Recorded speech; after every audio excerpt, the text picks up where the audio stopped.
इस आवाज को सुन रहे सभी सम्मानित परमार्थी धर्म प्रेमी बड़े ही सौभाग्य का समय होता है जब संतों महात्माओं का संदेश, उनके वचन सुनने को मिलते हैं।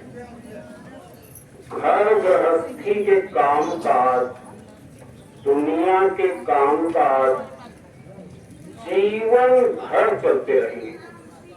काम कभी नहीं खत्म होंगे। हमारा आपका शरीर खत्म हो जाएगा। महात्मा आते जीवन के इस सफर में सच्चाई का बोध कराते, आत्मा और परमात्मा की बात बताते।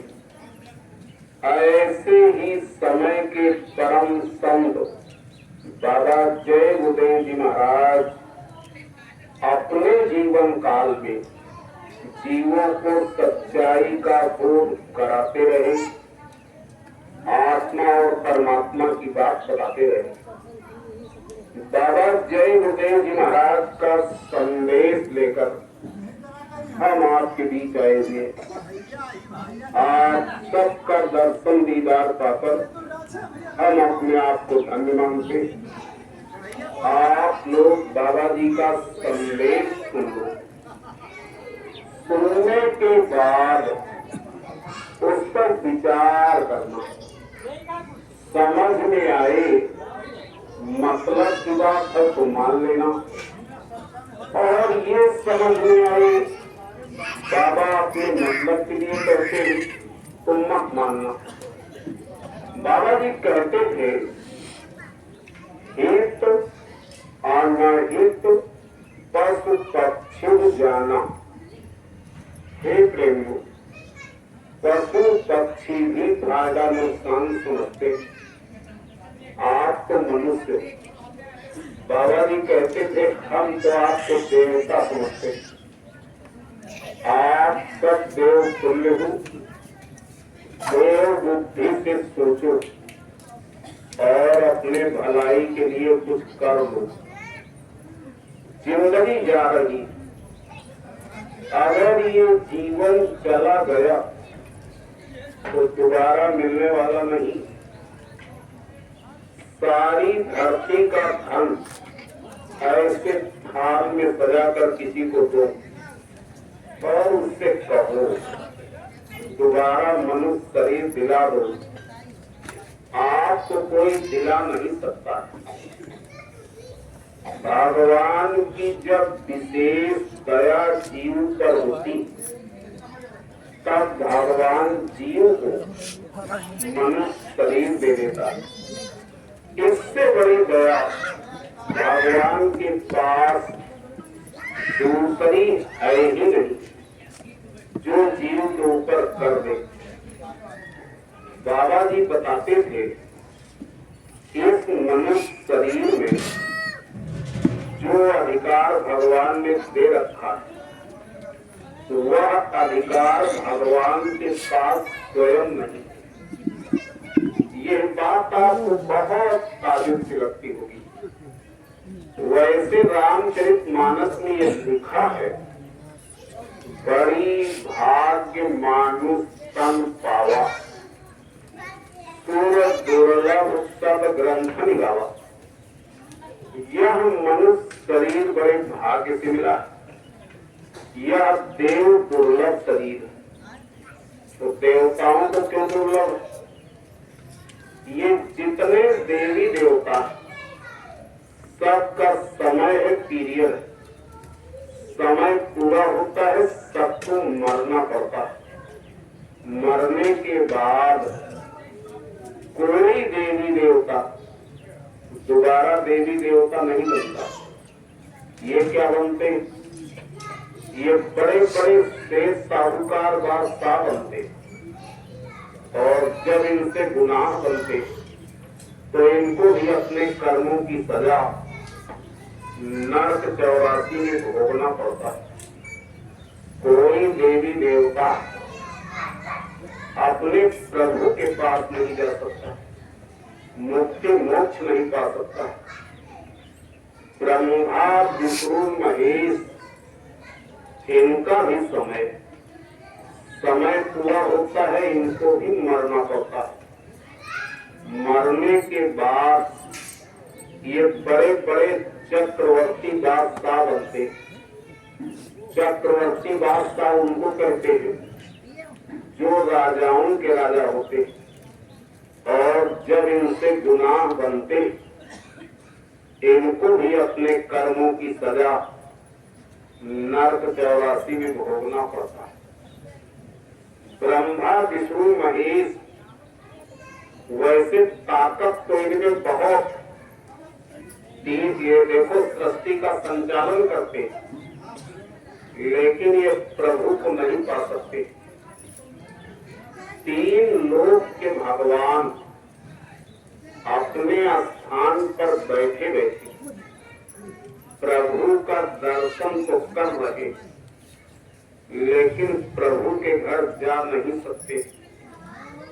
इस मनुष्य शरीर में इतना बड़ा अधिकार, आत्मा अपने प्रभु से मिल सकती है।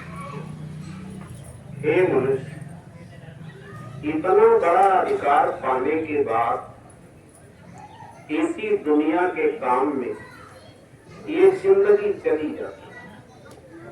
गुरु महाराज कहते थे दिन में काम, शाम को बाल बच्चों की सेवा, खा पी करके सो जाना, बस इसी को हम लोगों ने जिंदगी मान लिया। यह काम जितने पशु पक्षी सब करते, देखा जाए तो मनुष्य से अच्छा करते। कैसे? पशु चारा भूसा खाते, हमसे आज से ज्यादा ताकत रखते। पशु को बच्चा पैदा होता है, अपने बच्चे को जबान से चाट के साफ कर देते। पशु अपने बच्चे को दूध देता है, हमको आपको दूध देते। आज की माताएं अपने बच्चे को दूध नहीं दे पाती। पशु खत्म होते, इनका हड्डी चमड़ा सब काम आता है, मनुष्य का कुछ नहीं। हे मनुष्य, इसी दुनिया के काम में अगर जीवन चला गया तो हमसे आपसे अच्छे तो पशु पक्षी। यह मनुष्य शरीर भगवान ने किस काम के लिए दिया है? संत आते हैं तो इस बात को समझाते। संत कभी कथा कीर्तन नहीं सुनाते, संत कभी इतिहास नहीं दोहराते। संत इस धरती को सुख की नगरी बनाने नहीं आते। संत इस धरती पर आते किस काम के लिए? इसको बाबा जी कहते थे, लोग जानना चाहते हैं बाबा जी का लक्ष्य क्या है। बाबा जी कहते थे खुला लक्ष्य है शुद्ध परमार्थ। जितने संत इस धरती पर आए, संतों का एक काम होता है, परमार्थ के कारणे संतम धरा। संत इस धरती पर केवल परमार्थ के लिए आते। परमार्थ माने क्या होता है? एक होता है स्वार्थ।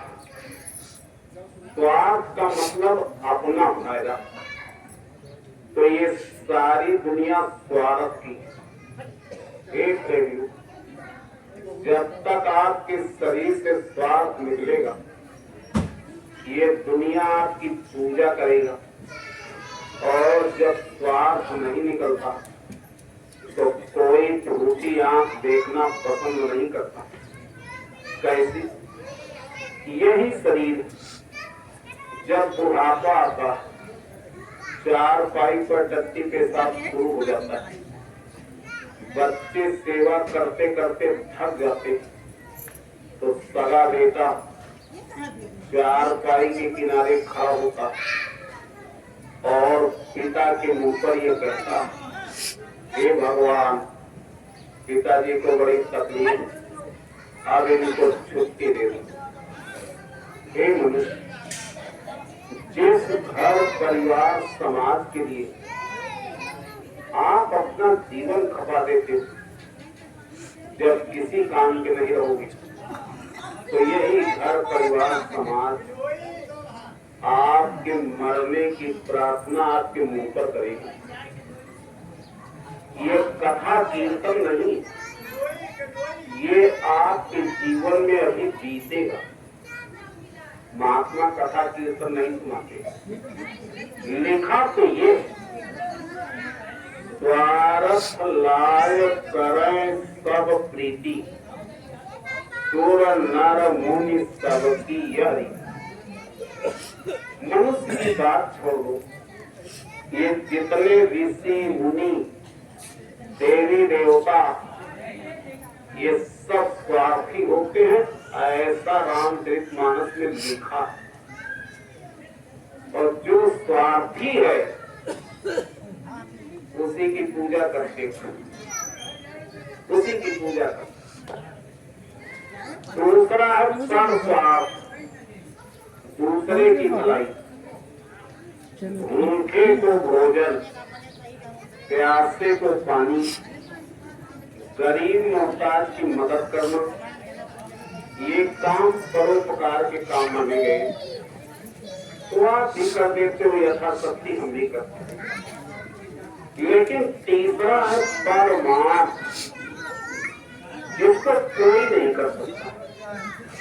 मनुष्य की बात छोड़ो, कोई देवी देवता ब्रह्मा विष्णु महेश, यहाँ तक कि 3 लोक के भगवान नहीं कर सकते।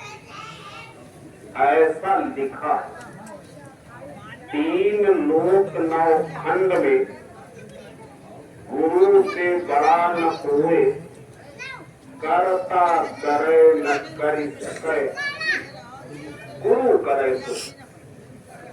यह काम केवल संत करते हैं। तो परमात्मा ने क्या, जीवन का परम अर्थ आत्म कल्याण।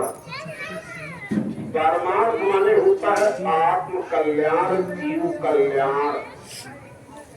संत इस धरती पर केवल जीव कल्याण के लिए आते। बाबा जी बताते थे, जितनी धार्मिक किताबें हैं सबका ये निचोड़ समय के संत सद्गुरु के पास जाओ और उनसे अपनी आत्मा का कल्याण कराओ। ये जितनी धार्मिक किताबें हैं सबका निचोड़ है। गीता में लिखा है, नाना शास्त्र पठेन लोके, नाना देव पूजते, आत्मज्ञान बिना पार्थ सर्व कर्म निरस्तम। आप सभी शास्त्रों को पढ़ो, सभी देवी देवताओं की पूजा करो, हे पार्थ, बिना आत्मज्ञान के आपके सभी कर्म बेकार। ऐसा गीता में लिखा। अगर आप ये कहते हो हम भगवान राम को मानते, भगवान कृष्ण को मानते, सनातन धर्म को मानते, तो आप अपने ही धर्म की बात मानो, मत मानो बाबा जी की बात। सनातन धर्म ये कहता है कि मनुष्य शरीर पाने के बाद अगर आपने अपनी आत्मा का कल्याण नहीं किया तो आपके सभी कर्म बेकार। कैसे बेकार? बाबा जी कहते थे, तोता को 4 वेद पढ़ा दो। तोता ऐसा पक्षी है जो पढ़ाओगे पढ़ लेगा, लेकिन जो दिल्ली को देखेगा सारा ज्ञान हवा, बस हे मनुष्य, आप इस धरती के सबसे बड़े विद्वान बन जाओ, धनवान बन जाओ, बलवान बन जाओ, जो मौत आएगी ये सब हवा हो जाएगा। इसमें से सुई के नोक के बराबर आपके काम कुछ आने वाला नहीं। उस समय अगर आपके काम कुछ आएगा तो जो आपने अपनी आत्मा के लिए कुछ किया, आत्मज्ञान का काम किया, आत्मधन इकट्ठा किया, वही आपके काम है। और ये सच है कि एक दिन जाना। इसलिए महात्मा जब इस धरती पर आते हैं तो ये कहते हैं कि अपने जीव के लिए कुछ कर लो। अरे उस समय के लिए कुछ कमाई कर लो जो आपके काम आए। बाबा जी कहते थे, जब ये बात हम कहते हैं कि आप अपने जीव के लिए कुछ करो, आप लोग कह देते हो जीव कुछ नहीं हवा। बाबा जी ने कहा एक बात बताओ, आपके घर परिवार में जब मौत होती तो उस समय आप लोग रोते क्यों? ऐसा कोई घर इस धरती पर नहीं जिसके घर में आदमी मरते न, और जब मौत होती तो सब लोग रोते, पढ़े अनपढ़, हिंदू मुसलमान, छोटी जात बड़ी जात, सब रोते। बाबा जी ने कहा क्यों रोते? बाबा जी ने कहा था लोग कहते हम अपने स्वार्थ के लिए रोते। बाबा जी ने कहा था तुम्हारा स्वार्थ उसके शरीर से निकलता, शरीर सामने पड़ा है। अगर आप शरीर के लिए रोते तो शरीर तो सामने पड़ा है। शरीर से कौन सी चीज निकल गई जिसके लिए आप रोते? वही है जीव।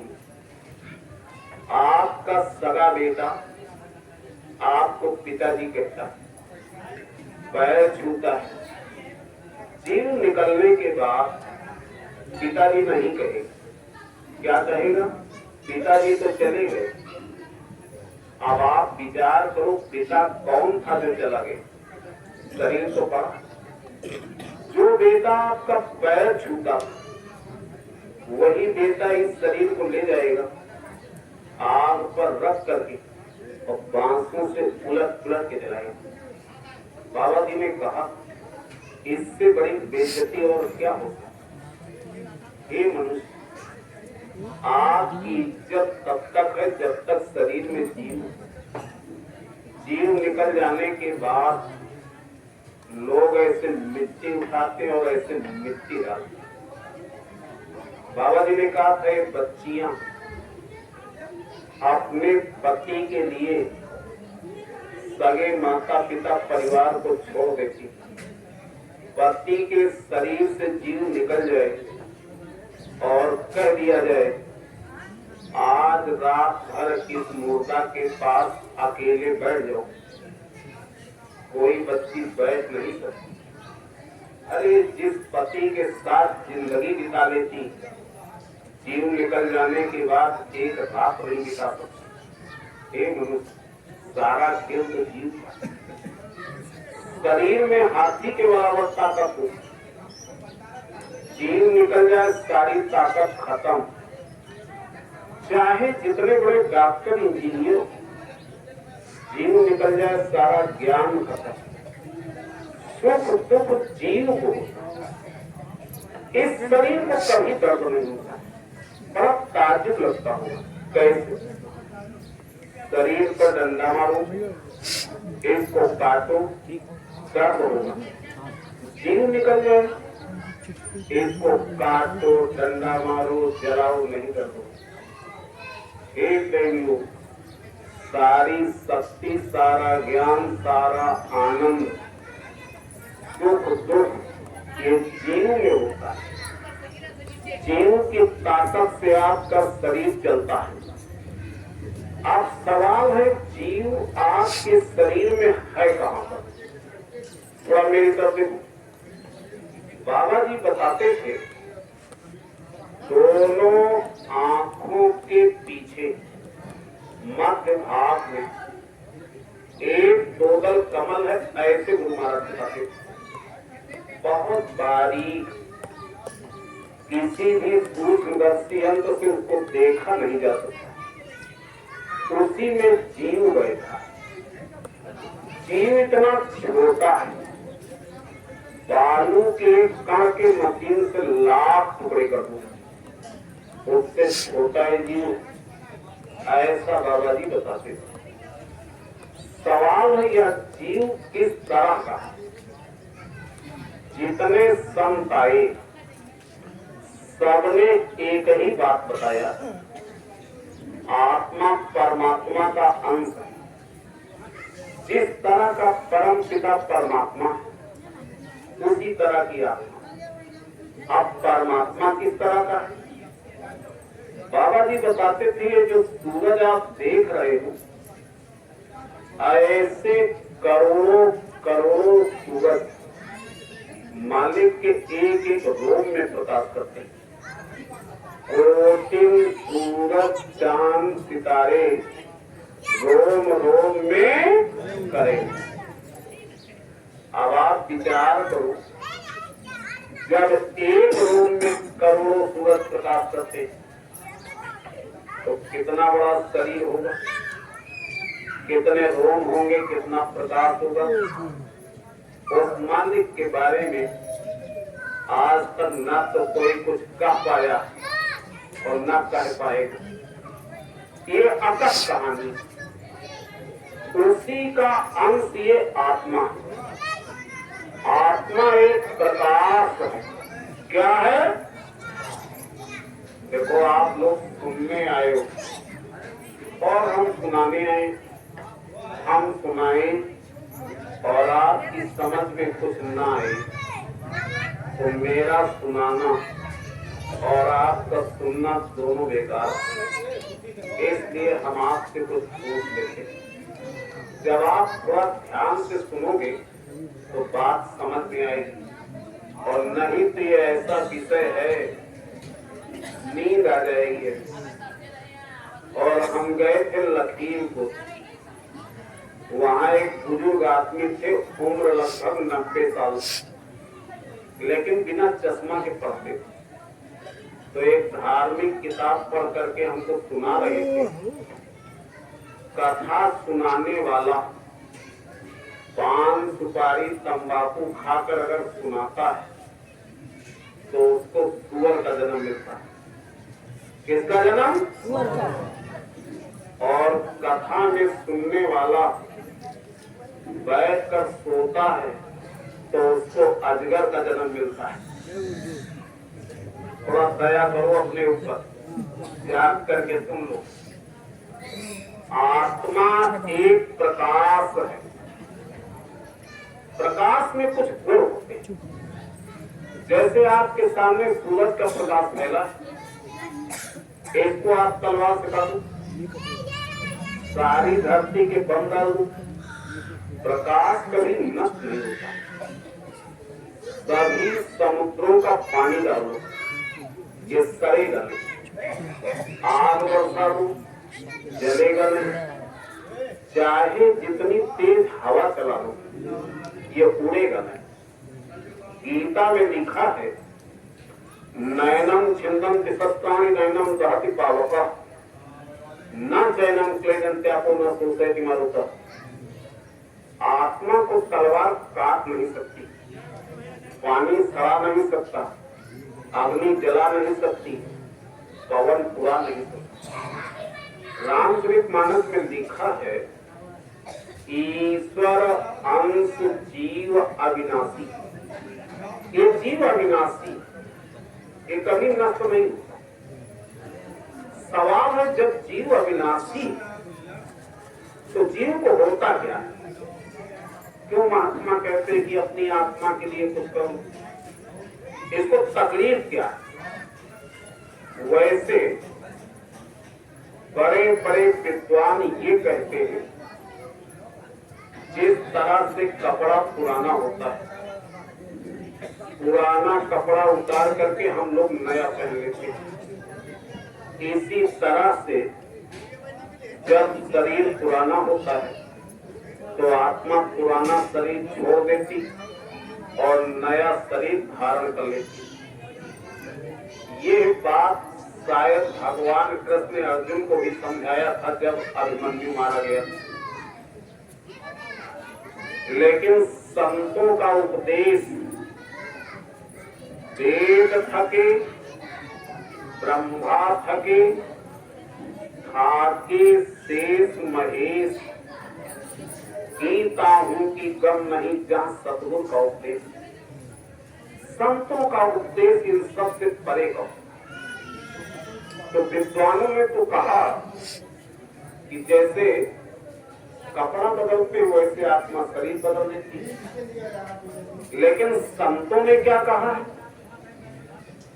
अगर डॉक्टर ये कह दे आपकी टांग में ऐसा रोग लगा, अगर टांग नहीं काटी गई तो मौत हो जाएगी, रुपया लगेगा 5 लाख, आप डॉक्टर के पास जाते हो, पैसा लेते हो और हाथ जोड़ करके कहते हो डॉक्टर साहब हमारी टांग काटो लेकिन हमारी जान बचाओ।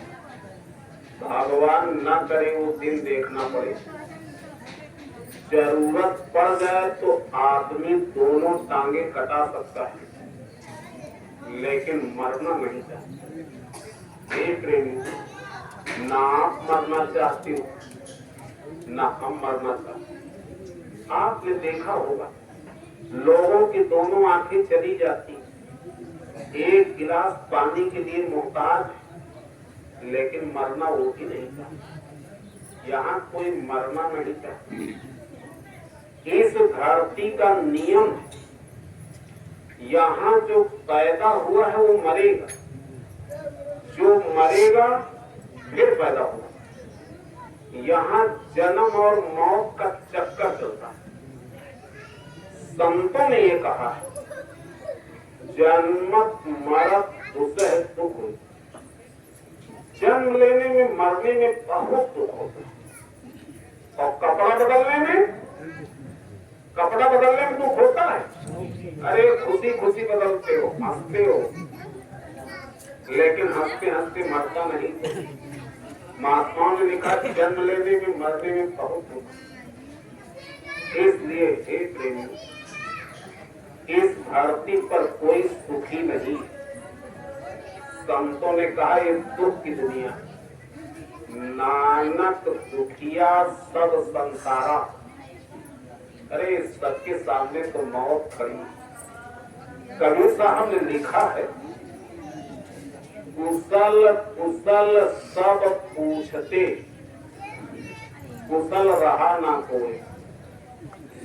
जरा हुआ न भय हुई, कुशल कहाँ से हो।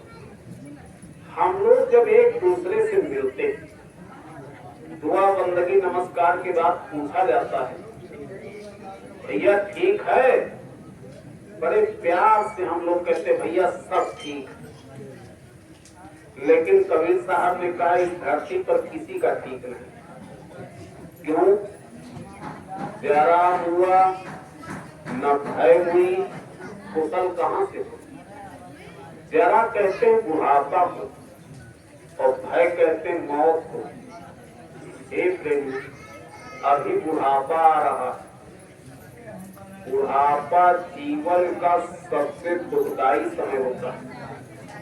बुढ़ापे में 3 बीमारियां सबको लगती, और कोई बीमारी लग जाए वो अलग। कफ पित्त बात। बुढ़ापे में कफ पकड़ता है, आपकी भूखता बहुत। उस समय आपकी चारपाई घर के किनारे डाली जाएगी, नीचे राख डाल दी जाती है, आपकी उसी में भूखता रहता है, मुंह बदबू करता है, बच्चे डांटने लगते, पित्त बढ़ता है बुढ़ापे में। भोजन हजम नहीं होता। जवानी में 4 रोटी खाते थे, बुढ़ापे में 1 रोटी नहीं हजम होती। बात रोग होता है बुढ़ापे, पूरे शरीर में दर्द रहता है, जो सब दर्द करते। अरे प्रेमियों, बुढ़ापे में 1 लोटा पानी नहीं होता है। कफ पित्त बात घेर लीनो है, मुख से आवत बास, घर की नारी विमुख होए बैठी, छूटी घर की आस। एक उस समय बच्चे रोटी देंगे तो रोटी मिलेगी, दवा देंगे दवा मिलेगा, कपड़ा देंगे कपड़ा मिलेगा। शरीर में ताकत नहीं कि आप कुछ करो, आपके पास ताकत नहीं।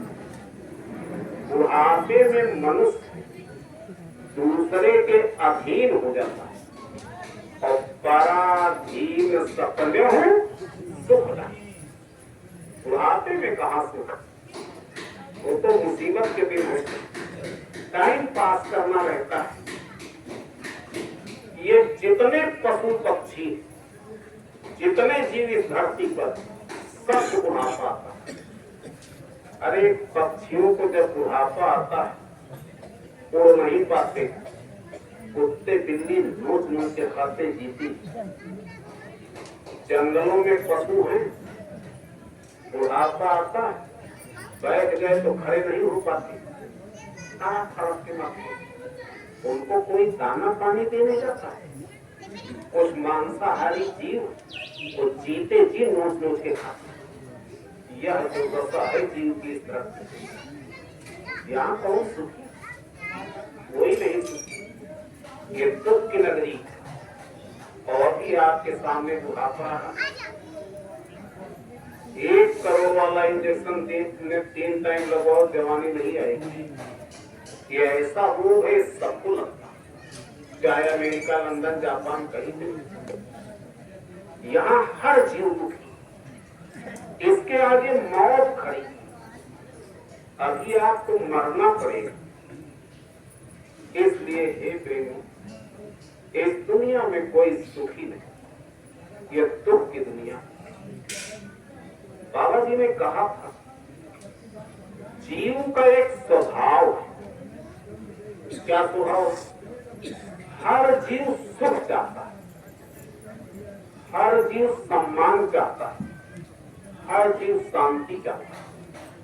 जितने जीव इस धरती पर हैं, हर जीव ये चीज चाहते हैं। ये बात बाबा जी ने बताया। सुख शांति सम्मान हर जीव चाहता है। इसके लिए मनुष्य इस धरती पर करता क्या है? साधन बनाता है। जैसे आपने अच्छा सा मकान इसलिए बनाया कि सुख से रहेंगे और साथ साथ सम्मान भी होगा। गाड़ी खरीदा, मोबाइल खरीदा, सुई से लेकर हवाई जहाज तक जो भी आपने बनाया, इसको भगवान ने नहीं बनाया, इसको आपने बनाया। क्यों बनाया? कि इससे हमको सुविधा मिलेगी, सुख मिलेगा, सम्मान। लेकिन इससे मिलता क्या है? बाबा जी ने कहा था, जितना साधन उतना समस्या और जितना भोग उतना रोग। इस दुनिया में जितना ज्यादा साधन आप बनाओगे उतना ज्यादा समस्याओं में फंस जाओगे। जितना ज्यादा सुविधा भोगी बनोगे उतना ज्यादा आप रोगी बन जाओगे। सहजोबाई ने इसको लिखा है, हरि में भोग रोग अरुझायो। भगवान ने हर जीव को इसी भोग और रोग में उलझा दिया। अब कोई ऐसा नहीं जिसकी जिंदगी में समस्याएं न हो। हर मनुष्य अपनी अपनी समस्याओं से संघर्ष करता है। संघर्ष ही जीवन। संघर्ष करते करते आदमी मर जाता है और ये नहीं जान पाता कि सुख है क्या चीज। कहाँ है, कैसे मिले, 3 सवाल। अरे जिस चीज को जीव ढूंढ रहा है उसका भेद केवल संत जानते, दूसरा कोई नहीं जानता। रामचरितमानस में लिखा है, संत मिलन सम सुख कछु नाही। संत मिल जाए इससे बड़ा सुख कुछ नहीं, क्योंकि संतों के अलावा सुख शांति का रास्ता किसी को नहीं पता। आगे उसमें लिखा है, नहीं दरिद्र सम दुख जग माही। दरिद्र माने क्या होता है? सब कुछ बोलते रहो तो अच्छा लगता है। देखो हम सवाल जवाब करने नहीं आएंगे, इससे लगता है कि आप ध्यान से सुन रहे। और ये चौपाई आपने अपनी जिंदगी में सुना होगा, संत मिलन सम सुख का सुना ही, और न ही दरिद्र सम सुख जग माही। दरिद्र से बड़ा दुख इस धरती पर दूसरा कोई नहीं। तो दरिद्र माने क्या होता है? दरिद्र माने गरीबी नहीं होता है। अच्छा संत मिलते हैं तो धन देते हैं। कबीर साहब ने तो लिखा है कि कबीरा खड़ा बाजार में ये मुका ठीहा और जे घर फूकर अपनो चले हमारे साथ। अरे महात्मा तो एक बार जीव का सब कुछ छुड़ा देते। दरिद्र माने अज्ञानता, दरिद्र माने अज्ञानता। अज्ञानता से बड़ा दुख इस धरती पर दूसरा कोई नहीं। अब आप कहोगे वो कैसे? बाबा जी ने कहा, आपके बच्चे आपका सम्मान करते हैं और आपका ज्ञान फेल हो जाए तो जो बच्चे आपकी इज्जत करते वही बच्चे आपको खंभे से बांध देते। वो बांधना है कि बांध नहीं बांध, धन वही, घर वही, सब कुछ वही, केवल ज्ञान खत्म हो जाए। जब आदमी के अंदर ज्ञान नहीं रहता तो आदमी का जीवन निरर्थक कामों में भाग दौड़ करते करते आज चला जाता है। इससे बड़ा दुख और क्या हो? और संत जब मिलते तो सच्चा ज्ञान दे देते और उस रास्ते पर जब जीव चलता है तो लोग परलोक दोनों बन जाते। संत जब तक नहीं मिलेंगे आप कई चीज को जान नहीं सकते। पाना तो बहुत दूर की बात। तो सुख क्या है, कहां है, कैसे मिले? आपके अंदर जो भी इच्छा पैदा हो, आपकी इच्छा पूरी हो जाए यही सुख। और आपकी इच्छा के खिलाफ जो काम होता है यही दुख, यही दुख। हे प्रेमियों, कोई नहीं चाहता कि बुढ़ापा आ जाए, बीमारी आ जाए, गरीबी है। कोई नहीं चाहता कि मौत। यह ऐसी दुनिया, आज तक इस दुनिया में न तो किसी की इच्छाएं पूरी हुई है न पूरी होंगी। रामचरितमानस में लिखा है, काम अच्छा सुख सपने होना है। आप सोचो कि दुनिया में हमारा ये काम हो जाए, सुख मिल जाए, तो काम कभी पूरा नहीं होंगे, दूसरा काम खड़ा हो जाएगा। और जो इसको पूरा करने में लगा स्वप्न में सुख नहीं पाता। ऐसा रामचरितमानस में लिखा। अब सवाल है कि फिर हम कहाँ चले जाएं तो हम सुखी हो जाएं। आप लंदन, जापान, अमेरिका कहीं चले जाओ, ये समस्याएं तो सब जगह खड़ी है। इसका भेद संत बताते हैं। देखो रामचरितमानस में लिखा है, मीन सुखी जहाँ नीर अगाधा, जिमी हरि शरण न एको बाधा। मछली तो वहां सुख मिलता है जहाँ अथाह जल होता है। इसी तरह से जब तक ये आत्मा अपने देश नहीं जाएगी, अपने प्रभु परमात्मा से नहीं मिलेगी, तब तक इसकी तकलीफ जाने वाली नहीं। एक चौपाई रामचरितमानस में और लिखी, जो इच्छा करिहो मन माही, हरि प्रसाद कुछ दुर्लभ। उसमें यह लिखा कि अगर जीव को प्रभु का प्रसाद मिल जाए तो जीव की सारी इच्छाएं पूरी हो जाए। आप जब किसी मंदिर में पूजा करने जाते हो, वहां बैठा पुजारी आपको प्रसाद देता है। तीर्थों में जाते हो, कथा भागवत में जाते हो, तो प्रसाद तो आप बहुत खाए, क्या तकलीफें चली गई? इसका मतलब या तो ये प्रसाद सही नहीं, या तो चौपाई करो। महात्मा न गलत बोलते हैं, न गलत लिखते हैं, न गलत करते हैं। प्रसाद माने क्या होता है? प्रसाद माने क्या? साध माने सुख, साध माने दुख, प्र माने हटाने वाले। जिसको ग्रहण करने से सारा दुख खत्म हो जाए, प्रसाद उसको कहते हैं। और अगर जीव को हरि का प्रसाद मिल जाए तो जीव की सारी तकलीफ खत्म हो। तो हरि प्रसाद क्या है, कहाँ है, अभी हम सुनाएंगे आप। कहने का मतलब ये कि जब तक जीव अपने देश नहीं जाएगा, भगवान का प्रसाद नहीं मिलेगा उसको, तब तक उसकी तकलीफ जाने वाली। अब सवाल है कि प्रभु कहाँ? क्षमा करना, अगर आप ये भरोसा करते हो गंगा स्नान करने से जीव को मुक्ति मिल जाती, अगर आपसे ये पूछा जाए क्या जीव गंगा जी से आया, ये कहीं प्रमाण नहीं मिलता कि जीव गंगा जी से आया। आप किसी भी किताब को पढ़ो, कहीं प्रमाण नहीं मिलता कि जीव गंगा जी से आया।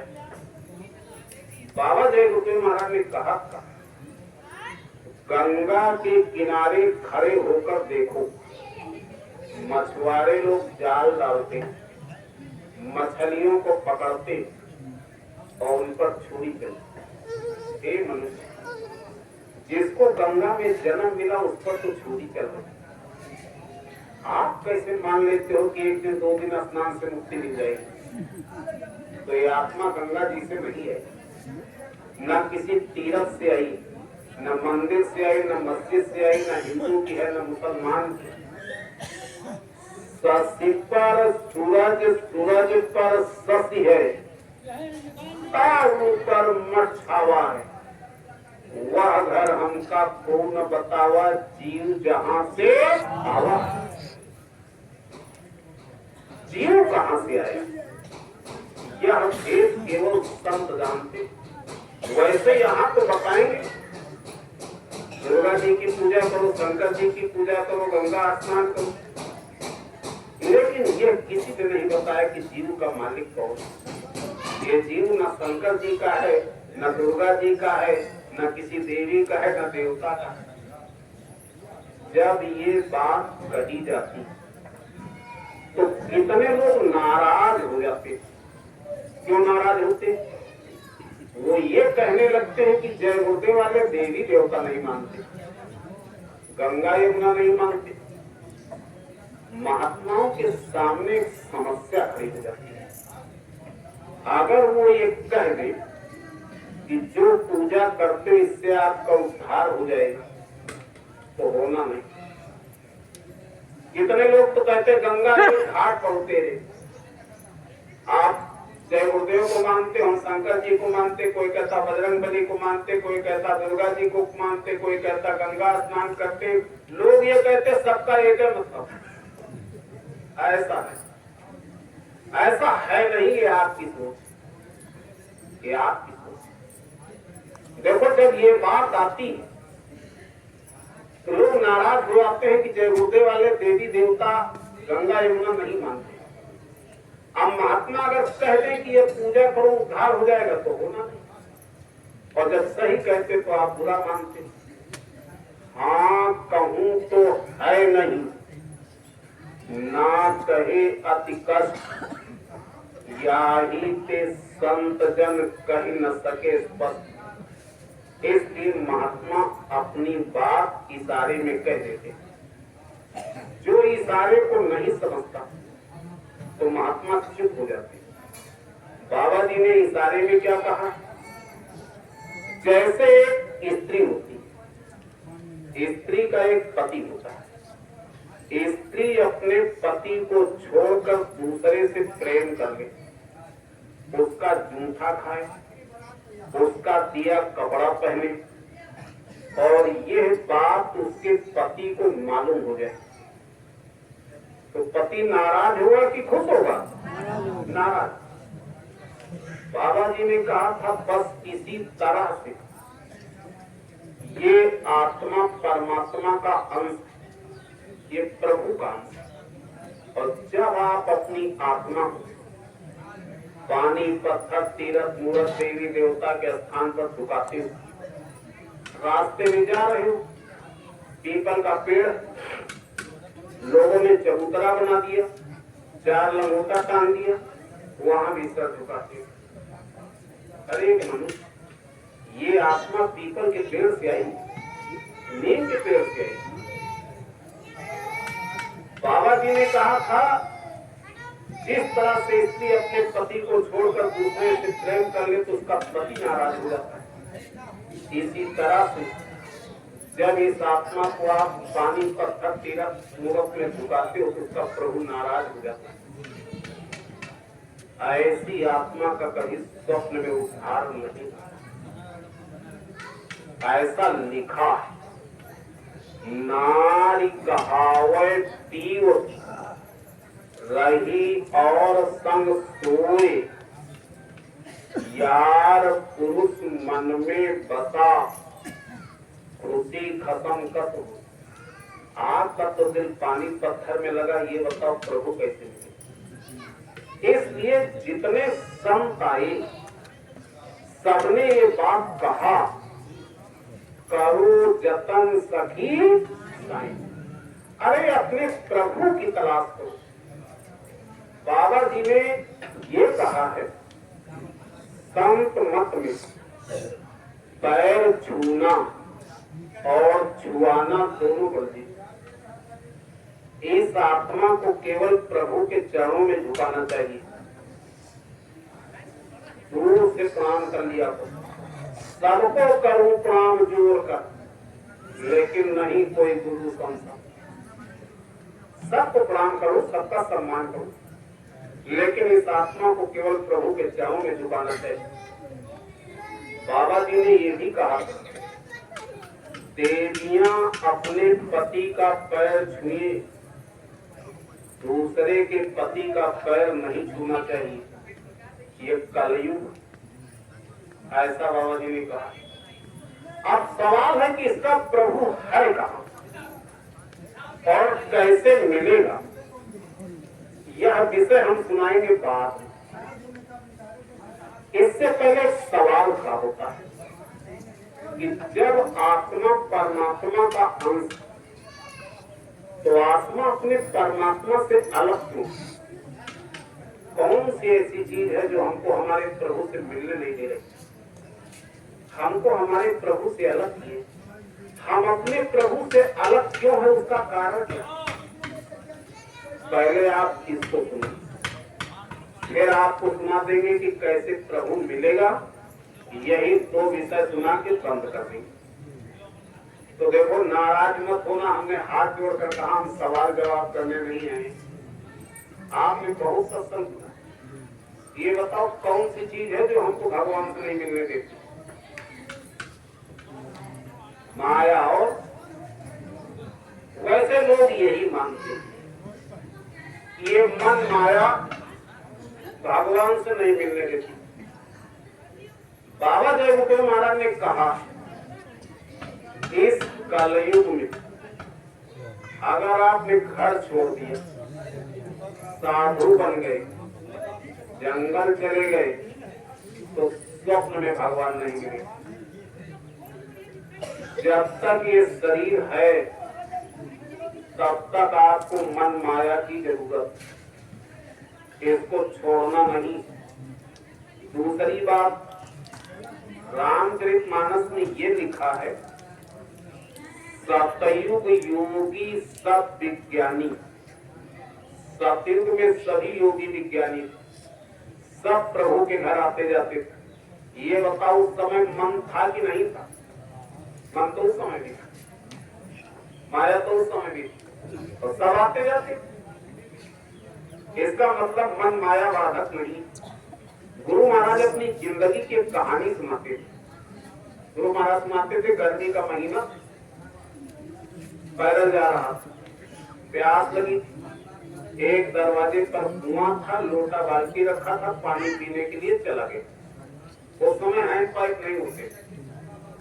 गुरु महाराज ने कहा, सामने चौपाल था, चौपाल में कुत्ता बैठा। जब देखा तो कुत्ता दौड़ा दिया। कुत्ता आया, सूंघकर सूंघ हिलाते चला गया। गुरु महाराज ने कहा, पानी तो पी लिया, लेकिन ये बात खटक गई। महात्मा सबको सबक सिखा देते। थोड़े दिन बाद एक कार खरीदा, अच्छे कपड़े पहनकर कार पर सवार होकर उसी बुढ़े के दरवाजे गया। जब कार से उतरा तो बुढ़ा बिस्तर पर बैठा था, खड़ा होकर के प्रणाम किया, बिस्तर लगाया, कहा बाबा विराजो। गुरु महाराज ने कहा बैठ गए। पानी पीने के लिए मिठाई मंगाया, और जब डिब्बा खोल कर दिया तो बाबा जी ने कहा जाओ पहले इसको खिलाओ। गया, कार के पास लौट आया, कहा बाबा जी कार में कोई नहीं। बाबा जी ने कहा, एक कार खड़ी, उसको खिला। तो कहा बाबा जी कार कहीं मिठाई खाती। गुरु महाराज ने कहा, सुन बुढ़े, मैं वही बाबा हूं। एक बार तेरे दरवाजे पैदल आया, तब तूने कुत्ता दौड़ाया, और आज जब कार पर चढ़ करके आए तो मिठाई दी। तो मिठाई तो कार की बदौलत है। एक जब तक ये शरीर है तब तक आपको माया की जरूरत है। अच्छा ये बताओ, जब तक शरीर है भोजन की जरूरत है कि नहीं?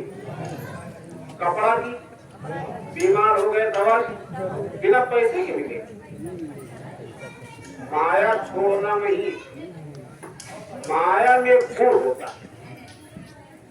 अगर आप माया को सही जगह खर्च करो तो ये माया आपको भगवान से मिला देती, और जब आप इसको गलत जगह खर्च करते हो तो ये आपको नर्क पहुंचा देती। इसलिए हे प्रेमी, कभी लक्ष्मी का दुरुपयोग मत कर, नहीं तो ये आपको नर्क पहुंचा। इसमें गुण। बाबा देवदेव महाराज ने कहा, अगर भगवान ने दे रखा तो अच्छा खाओ, अच्छा पहनो, अच्छे मकान में हो, गाड़ी से चलो, फोन लगा लो। एक बात याद रखना कि भगवान का भजन भी करना। ऐसा नहीं कि खाने पीने मौज मस्ती में भगवान को भूलो, तो यही माया आपको भगवान से मिला दे। साहब कबीर ने लिखा है, लक्ष्मी के सुत चार, धर्म, रप, अग्नि और चोर। लक्ष्मी के चार पुत्र होते, बड़ा बेटा धर्म, दूसरा राजा, तीसरा आग, चौथा चोर। जेठे के अपमान से तीन करे धर्म। ऐसा काम कभी मत करना जिससे धर्म का अपमान हो जाए। आप सब लोग समझते हो, आगे खोलकर नहीं कहेंगे।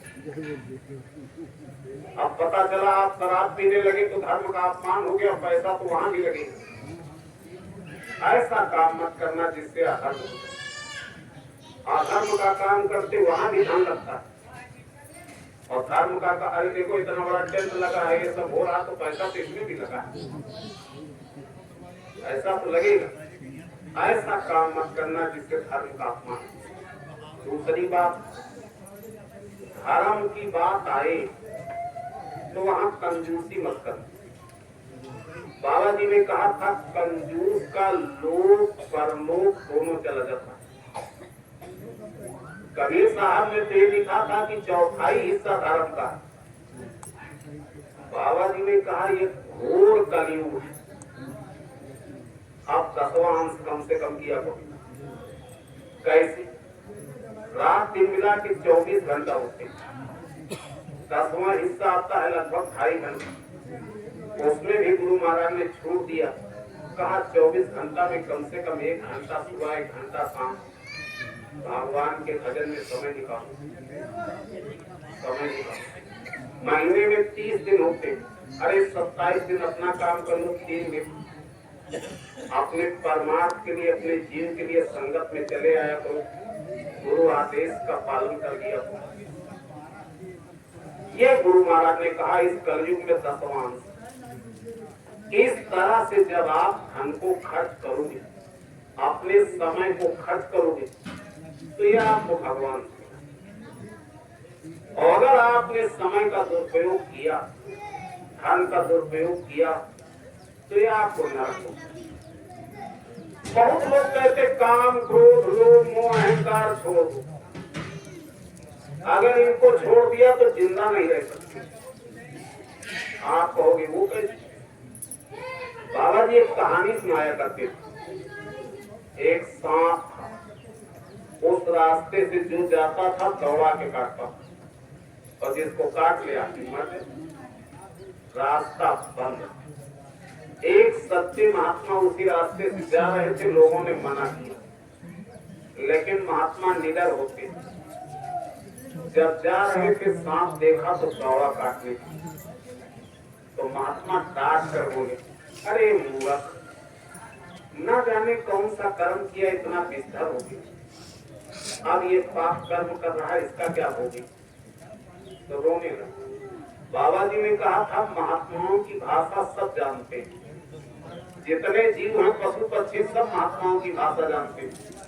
आपने देखा होगा मथुरा में हर प्रांत के लोग आते थे, इधर उड़ीसा के आते थे, उधर दक्षिण भारत कर्नाटक आंध्र प्रदेश। वो लोग जब आपस में बात करते तो हम लोगों के समझ में कुछ नहीं आता, और हम लोग जब आपस में बात करें तो उनकी समझ में कुछ नहीं आता। लेकिन जब गुरु महाराज सत्संग सुनाते थे तो सब सुनते थे, सबकी समझ में आता। महात्माओं की बात सब समझते। तो जब महात्मा डांट कर बोले तो सांप रोने लगा। कहा क्या करें, हमारा स्वभाव बन गया। बाबा जी ने कहा था आदत का बदलना इतना आसान नहीं। शराब पीने वाला 12 बरस तक शराब न पिए तब समझना छोड़ चुका है। कितने बार बोतल फेंक देते हैं लोग, बीड़ी तोड़ के फेंक देते हैं, लेकिन जो सामने आई हाथ फैल जाता है। बाबा जी ने एक उपाय बताया, अगर बुराई छोड़ना चाहते हो तो पहले बुरे लोगों का साथ छोड़ो। आप कहते हो कभी नहीं पीता हूँ, अरे दोस्त मिल जाते हैं तो पी लेता हूँ। अरे जो आपको शराब पिला रहा वो तुम्हारा दोस्त है कि दुश्मन? आज तक यही नहीं जान पाए, आपने उसको दोस्त माना। सांप रोने लगा कि क्या करें, हमारा स्वभाव बन चुका है। महात्मा ने कहा काटा मत कर, ठीक आपसे नहीं काटे। महात्मा निकल गए, लोगों ने देखा महात्मा निकल गए तो सतर्क होके लाठी डंडा लेके निकले। देखा सांप टहल रहा, कुछ नहीं बोल रहा। लोगों ने ढेला मारना शुरू कर दिया। सांप बिल में चला गया, पानी डाल करके सांप को निकाल करके लोगों ने मारा, जान से नहीं मारा। महात्मा आए, उधर से देखा तो बड़ा था बना, उठाया, कहा रे बच्चे तुम्हारी ये हालत कैसे हो गई? देखा तो पहचान लिया, ये तो वही महात्मा है जिन्होंने उपदेश दिया कि काटना मत। तो गुस्से में बोला, ये तुम्हारी देन, तुमने कहा था काटना मत, और जब से हमने काटना बंद कर दिया लोगों ने हमारी ये दशा कर दी।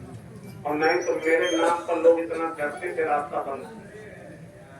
तो महात्मा हंसने लगे, कहा अरे नादान, हमने ये कहा था कि काटना मत, ये थोड़ा कहा था कि फुफकारना मत। अरे तो भुटकारता रहता तो तेरे नजदीक लोग ना आते। बाबा जी ने कहा था काम क्रोध लोभ मोह अहंकार इनसे काम ले लो विवेक के साथ, तो ये सब आपका सहयोग कर देंगे। विवेक की जरूरत, और बिना विवेक के अगर इनसे काम लिया तो ये आपको नरक पहुंचा देंगे। रामचरितमानस में लिखा बिनु सत्संग न हरि कथा ते बिनु मोह न भाग, मोह गए बिनु राम पद होई न प्रण अनुराग। पहले सत्संग सुनो, जब सत्संग सुनोगे तो विवेक आएगा, और विवेक से सुमिरन ध्यान भजन करोगे तब उठाओ। ऐसा लिखा, फिर सत्संग विवेक न हुई। इसलिए संत जब इस धरती पर आते हैं तो सबसे पहले सत्संग जारी करते हैं। बात तोड़ करके सुन लिया, सत्संग सुनने से सुमत आती, और जहाँ सुमत तहाँ संपत नाना, तो कैसे सोच लेते हैं कि सत्संग में नुकसान होगा। सत्संग से कभी नुकसान। अब सवाल है कि फिर कौन सी चीज है जो हमको भगवान से नहीं मिलने देती? वो है जीव के कर्म। जब से कर्मों का विधान बना, जीव तब से फंस गया। वैसे बड़े बड़े विद्वान ये कहते हैं कर्म ही पूजा। ये बात बड़े बड़े विद्वान कहते हैं, रेलवे स्टेशन पर लिखा रहता है, स्कूलों में लिखा रहता है, लोग ट्रकों में लिखा देते हैं, कर्म ही पूजा। लेकिन संतों ने बताया कर्म ही बंधन। अरे जिसमें फंसे उसी को पूजा मान रहे। कर्म ही बंधन। कर्म भूत सब जग को लागा, याते बचे कोई नहीं जागा। कर्म बिना कोई काया नहीं, जग फंस रहा कर्म की मन। संसार तो कर्मों के जाल में फंसा। तो ये कर्मों का जाल क्या है जिसमें जीव फंसा है? पहले इसको सुनो। इस धरती पर केवल मनुष्य के कर्म लिखे जाते हैं। कोई सांप किसी को काट ले, आदमी मर जाए, सांप को पाप नहीं लगेगा। जानवर आपकी पूरी फसल खा जाए, जानवर को पाप नहीं लगेगा। आपने किसी का एक दाना खा लिया तो लिखा जाएगा, उस पर ब्याज लगेगा, और मैं ब्याज के आपको भोगना पड़ेगा। ये है भगवान का कानून। बाबा जी ने कहा था कर्मों का जाल ही काल का जाल है। इस जाल में जीव फंसा। कर्म कहाँ लिखे जाते? बच्चा जब पैदा होता है 5 वर्ष तक पाप पुण्य नहीं लिखा जाता। जो 5 वर्ष होते भगवान की कलम चल जाती। ऐसे कैमरा लगा देते। जितने स्त्री पुरुष बच्चे बच्चियां इस धरती पर हैं, सबके ऊपर एक एक कैमरा लगा। आप चाहे अंधेरे में करो, जंगल पहाड़ नदी कहीं करो, 24 घंटा वो कैमरा चलता। हे प्रेम, ये मत समझना जो हम करते कोई नहीं देखता, भगवान सब देखता। जब आपका समय पूरा होगा तो कैमरा बंद हो जाएगा। मौत के सिपाही जमदूत वहीं से आवाज लगाते, तो आपका नाम लेकर पुकारेंगे। जमदूतों की आवाज में एक विशेषता होती। क्या विशेषता होती? जैसे हम आपका नाम लेकर पुकारे, आप सुनोगे, आपके बगल में कोई बैठा वो भी सुने। लेकिन जब जमदूत आवाज लगाते तो जिसका नाम लेकर पुकारेंगे वही सुने। उसको जमदूत दिखाई पड़ते, दूसरा न देख सकता है न सुन सकता है। जमदूतों की आवाज सुनते ही आदमी के होश हो जाते हैं, शांति मिलता है, शरीर का खून पानी हो जाता है, मौत के समय इस शरीर से जीव को निकाला कैसे जाता है? सुन लो, याद के ऊपर अभी बीतेगा। ये कथा कीर्तन नहीं, सामने मौत खड़ी। जमदूत आते, एक पैर छाती पर रखते, एक घाटी पर रखते, मन बुद्धि चित्त प्राण को जब यहाँ से समेटते तो आप छू के देख लो, मौत के समय आदमी का सबसे पहले पैर ठंडा होता है। बाबा जी बताते थे ऐसे शरीर ठंडा होता हुआ था। उस समय ये हड्डियां चटाचट टूटती। बाबा जी ने बताया था एटम बम की आवाज कुछ नहीं, इससे जोर की आवाज होती है जब ये हड्डियां तोड़ते हैं। दिखाई सुनाई उसी को पड़ता जिसको देखती। आदमी तड़फड़ाया करता है, आंखों से आंसू बहा करते हैं। महाराज भी सत्संग में सुनाते हैं, जीव टकटकी लगा के ऐसे देखता है, कोई हमारी मदद कर लगे, टकटकी दिखे न भाई, वाह समय को करे सहाय। अरे उस समय तुम्हारी कौन मदद करेगा? सामने मौत खड़ी। सोचा है बाबा जी कहते मान लो स्त्री का समय पूरा हो गया, जमदूत मार मार करके उसके शरीर से प्राण निकाल रहे, वो बेचारी तड़प रही, चिल्ला रही, और सगा पति ऐसे मुंह देखता। वैसे पति के सामने पत्नी को कोई गाली दे दे तो पति झगड़ा करे, लेकिन इसी जिंदगी में एक समय आता है आपके सामने आपकी औरत जान से मारी जा रही और आप वैसे जो देख, आपके सामने आपका पिता मारा जा रहा, भाई मारा जा रहा, उस समय कोई बचा लेगा? नहीं बचाएगा। बचा लेगा ये बात केवल संत बताते, बाकी कोई नहीं जानता। कौन बचा लेगा? जीव के दो साथी होते, नंबर 1 सद्गुरु, नंबर 2 भगवान का भजन।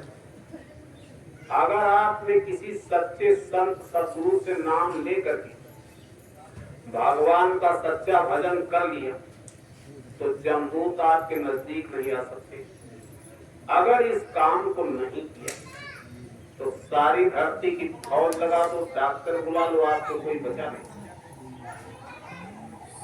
बाबा जी सुनाते थे, गुरु से प्रीति कर पहले बहुरी घट सत्य को सुनना, मान दो बात यह मेरी, करे मत और कुछ। अरे किसी सच्चे महात्मा की खोज करो और उनसे रास्ता लेकर के भजन कर दो। रामचरितमानस में लिखा है, बीते संवत सहस्र 87 तपी समाधि सब हो अविनाशी। शंकर जी 87,000 वर्ष तक एक आसन पर बैठ करके तपस्या की है, ऐसा लिखा है। 87,000 वर्ष बहुत होते। जब जागे माँ पार्वती ने पूछा, भोलेनाथ इतने दिन बैठकर तपस्या किया तो कुछ हासिल हुआ? तब शंकर जी ने कहा, कहूं सुमा मैं अनुभव अपना, सत हरि भजन जगत सत्य। कहा भगवान का भजन सत्य है, बाकी तो सब सपना। सपना किसे कहते हैं? रात में सोते समय जो दृश्य आप देखते हो, जाग गए तो आपके काम नहीं आते।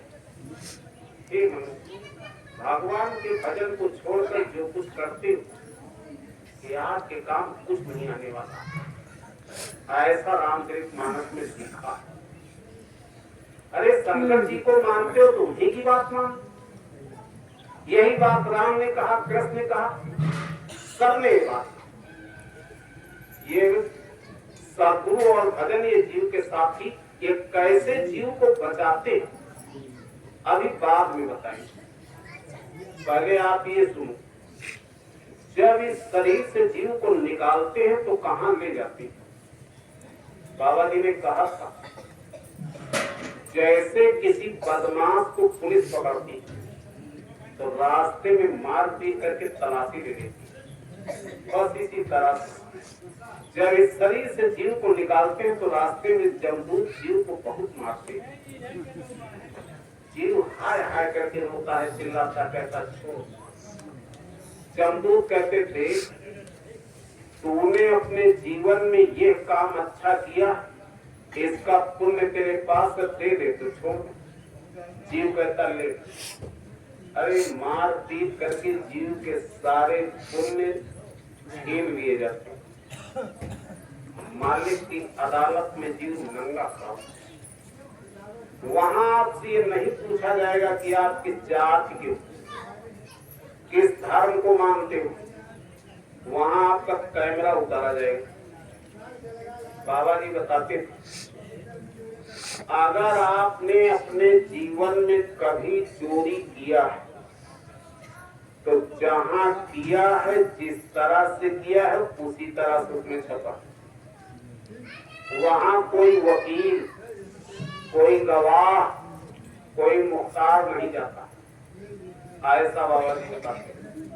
हे मनुष्य, ऐसे ऐसे गंदे गंदे कर्म इस शरीर से बन जाते, शर्म के मारे हम लोग किसी से बताते हैं, बड़ी बेइज्जती हो। तो यहाँ तो आपने छुपा लिया, लेकिन जब भगवान के दरबार में कैमरा खुलेगा और आपके जीवन के कर्म आपको दिखाई जाए, बताओ क्या करोगे उसका? जिंदगी के पूरे कर्म आपको दिखाई, किसको मारा, किसको काटा, किसके साथ धोखा किया, बेईमानी किया, अच्छा बुरा कर्म किया, सब आपको दिखाएगा। बाबा जी ने कहा कि आपके ऊपर बीतेगा, ये जीव पर बीतता। हमने शुरू में कहा महात्मा कथा कीर्तन नहीं सुनाते, महात्मा इतिहास नहीं दोहराते। अरे महात्मा तो जीव कल्याण की बात बताते, आपके कर्म आपको दिखाई जाएगी। बाबा जी ने कहा जब जीव देखता है तो शर्म से आंखें झुक जाती और चिल्लाता है माफ कर दो, अब ऐसी गलती कभी नहीं करेगी। भगवान के दरबार में आज तक ना तो किसी को माफी मिली ना मिले। भगवान के दरबार में न्याय मिलता है, वो सच्चा न्याय करता, उसके यहाँ कोई पक्षपात नहीं होता। माफी संतों के दरबार में होती है, तो क्या होगा? वहां जीव को सजा सुना दी जाती। सजा में दो चीजें मिलती। कितनी चीजें? कौन कौन सी ये नहीं पता। बाबा जी मंत्र से सुनाते थे, कर्म जो जो करेगा तू वही फिर भोगना भरना। भोगना का मतलब जैसे आपने किसी को मारा और भगवान उसकी सजा सुना देगा, ले जाओ इनको नरकों में और 1 लाख बरस तक काटते रहो, तो आप ये नहीं कर सकते कि सजा ज्यादा। वहां कोई वकील गवाह तुम्हारी तरफ से बोलने वाला कोई नहीं है। रामचरितमानस में लिखा कोई है कोई जो राम रच रहा, जो कैमरा में छपा है वो आपको भोगना पड़ेगा, बच नहीं सकते। अरे मनुष्य लाखों लाखों बरस तक जीव नरकों में जलाए जाते हैं, काटे जाते हैं। एक बार बाबा जी ने सत्संग में सुनाते हुए कहा था, बड़े बड़े राजे महाराजे चक्रवर्ती बादशाह अरे नरकों में जब की जूतियां खा रहे, ये बादशाह किस काम की है? थोड़े दिन का समय मिला तो भजन का, ये तो रही सजा। और जिसको आपने मारा अगले जन्म में वो आपको मारेगा, सजा भी भोगना पड़ता है और बदला भी देना पड़ता, दोनों काम होते। गुरु महाराज ने कहा इसको भोगने में कितने युग कितने कल्प बीत जाएंगे। रामचरितमानस में लिखा है, को न काहू के सुख दुख कर दाता, नीच कृत कर्म भोग सुनता, ना कोई किसी को सुख देता, ना कोई किसी को दुख देता। जीव अपने किए हुए कर्मों का फल हो, ऐसा लिखा है। और देखो, बड़े बड़े विद्वान कहते अच्छा कर्म करो, शुभ कर्म करो, इससे आपका उद्धार हो जाएगा। आप लोग बुरा मत मानो। अच्छा कर्म करने से स्वप्न में परमात्मा नहीं मिलता। आपको गुस्सा आता होगा कि बुरा करें, बुरा करने से भी परमात्मा नहीं मिलता। परमात्मा तो तब मिलता है जब अच्छे और बुरे दोनों कर्म खत्म हो जाते हैं। अगर एक भी कर्म है, चाहे वो अच्छा हो चाहे बुरा, आपको भोगना पड़े, उसके लिए जन्म लेना पड़े। अगर किसी को खिलाया है तो खाने के लिए आना पड़ेगा, और खाया है तो खिलाने के लिए आना पड़ेगा। मारा है तो मार खाने के लिए आना पड़ेगा, और किसी की मार खा लिया तो मारने के लिए आना पड़ेगा। ये है दुश्मनी का कानून। क्या करोगे, क्या करोगे? रामचरितमानस में लिखा है, शुभ और अशुभ कर्म अनुहारी देते ही इस फल हृदय विचार। कबीर साहब ने लिखा है, शुभ और अशुभ कर्म द्विबांधी, लय 84 दारा, निक्सन की कोई राह न पावे, सब होगा। अरे माफ करने की ताकत केवल संतो में होगी। जब तक जीव निष्कर्म नहीं होगा तब तक प्रभु नहीं मिलेगा। बाबा जी कहते थे, जितने पशु पक्षी जल के जीव थल के जीव आप देख रहे हो, इन सबको एक बार मनुष्य का शरीर मिला। मनुष्य शरीर में इन्होंने ऐसा काम किया, भगवान ने पशु बना दिया, पक्षी बना दिया। आज सब अपने अपने कर्मों की सजा भोग रहे। ये भोग योनि में इनको क्या सजा मिलती? नंबर 1, इस धरती पर मनुष्य एक ऐसा प्राणी जिसको कपड़ा मिलता है। मनुष्य, आपके पास जाड़े के कपड़े अलग, गर्मी के अलग, बरसात के अलग, कहीं आते जाते हो कपड़े अलग। अगर इस शरीर से निकाल कर भगवान पशु पक्षी बना देगा तो नंगे घूमना। आप बीमार होते हो, दवा लेते हो, ये पशु पक्षी सबको बीमारियां लगती हैं, इनको कोई दवा देने के मत। हमने यहाँ तक देखा, आपके घर सुबह भोजन बनता है, बच गया तो दोपहर को नहीं खाते। देखो इन कुत्तों, पेट भर रोटी नहीं पाते, कितने घर के डंडे खाते, और जब भूख नहीं बर्दाश्त होती तो गांव के बाहर जाके कच्ची खाना पड़ता। ऐसा कर्म न करो कि नंगे घूमना, ऐसा कर्म न करो कि पेट भर रोटी न पाओ, बीमार हो जाओ दवा। ये महात्मा, अरे कुछ ऐसा कर्म करो कि सुखी। महात्मा ये समझा, ये दुर्दशा क्यों हुई? जब इनको मनुष्य शरीर मिला तो इन्होंने भजन किसी महात्मा के पास में, यही लिखा, आगे बड़ी परेशानी भजन।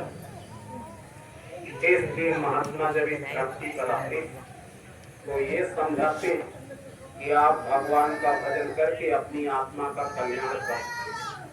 अब आप लोग सुनो, भगवान मिलता कैसे, भगवान की पूजा कैसे होती, मनुष्य शरीर में गुरु की क्या जरूरत, बिना गुरु के क्या उद्धार नहीं होगा। आप किसको, जब आपको इस धरती पर कोई सच्चे संत मिलेंगे, और संत जब नाम दान देते तो दोनों आंखों के पीछे जीवात्मा बैठी है, दाईं तरफ गुरु का स्थान और बाईं तरफ काल बैठा।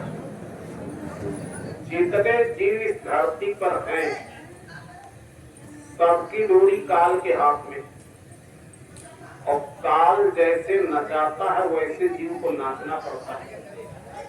रामचरितमानस में लिखा है, परबस जीव स्वबस भगवंता।